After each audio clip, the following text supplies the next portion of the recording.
Là, on est dans un contexte de crise et si on dit aux habitants de Calais: «Vous voyez, c'est pour assurer les emplois, peut-être de demain», c'est pas un discours qu'ils peuvent entendre. Calais est vous le formulez très bien et à mon sens un point de fixation, on va dire symbolique, du rapport de l'opinion publique avec cette question de la migration, et de l'asile.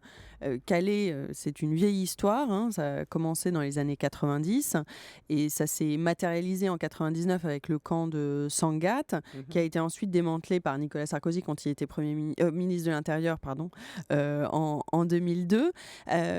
Donc c'est une vieille histoire des tâtonnements de la gestion de cette question de l'asile et de la migration pour, en fait, un tout petit nombre de personnes. C'est ça qu'il faut garder à l'esprit. C'est C'est-à-dire quoi? C'est que 800 personnes? c'est 800 personnes, c'est quelques milliers. Alors après, il y a beaucoup de, Mmh. comme on dit, de turnover, c'est-à-dire qu'il y a Bien beaucoup de sûr. rotation. Mais néanmoins, on parle de tout petits effectifs par rapport aux chiffres que vous mentionnez en Allemagne, par rapport à ce qui se passe aujourd'hui en Serbie, par rapport à la Grèce, par rapport à l'Italie. Donc, alors, loin de moi l'idée de vouloir donner des leçons à qui que ce soit, mais ce manque d'anticipation et ce manque de rationalité dans la gestion d'un problème qui est petit dans les années 90 et qu'on va rendre vraiment, qu'on va enquister dans des enjeux idéologiques.